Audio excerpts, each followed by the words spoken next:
Para nga po sa inyong kaalaman na sa October 7, gaganapin ang first preseason game ng Dallas Mavericks laban sa defending champ na OKC Thunder. Kaya magiging mahirap ang magiging unang laro lalo pat inaasahan pilay nga ang kanilang lineup sa hindi pa rin paglalaro dito ni Kyrie Irving dahil sa ACL injury at si Anthony Davis na nagre-recover pa rin matapos ang operasyon sa mata kasama si Daniel Gafford na merong ankle sprain. Kaya mahihirapan na manalo ang Dallas Mavericks. Pero sa kabila niyan, hindi pa rin naman sa kanila nawawala ng tiwala ang sikat na analyst na si Stephen A. Smith matapos nitong sabihin sa telebisyon naniniwala siya na once na makumpleto ang lineup ng Dallas at maging healthy ang lahat, inaasahan sila ang magkakampyon. Sa dami ng mga magagaling na player ngayon na hawak ng Mavericks, siguradong sila ang magdodomina sa lahat ng makakalaban sa pagdating sa playoffs, lalo sa finals.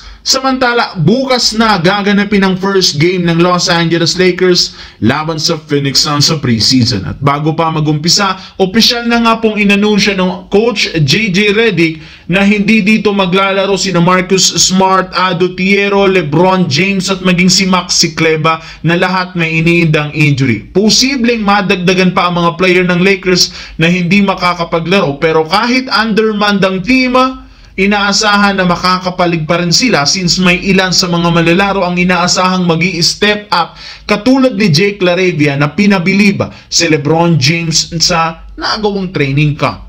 Hindi nga po alam ni LeBron na bukod sa pagiging shooter ni LaRavia, mahusay rin naman ito sa depensa at hustle plays. Sobra siyang natutuwa at kinuha ito ng Lakers sa free agency dahil maaari nga pong maging difference maker siya para makuha ng Lakers ang mga panalo sa regular season at sa mga susunod pa. Samantala, binuksan na ng New York Knicks ang bagong season sa isang matagumpay na panalo kontra sa Philadelphia 76ers sa kanilang preseason game. Dito na ipakita ng Knicks kung gaano kalalim at kalakas ang kanilang lineup sa dami ng mga malalarong kayang mag-step up. Kaya isang magandang sinyalis ito na magkakaroon sila ng magandang kampanya. Subalit kasabay ng pagsisimula ng mga laro ng Knicks, hindi pa rin naman nila naiwasan ang pagkakaroon ng problema sa kanilang mga malalaro matapos magkaroon ng non-contact injury si Josh Hart na rason bakit maaga siyang umalis. At makalipas ang ilang oras, inanunsyo ng Knicks sumakit ang ibabang likod ni Josh Hart. Kaya dahil dyan nakalista itong questionable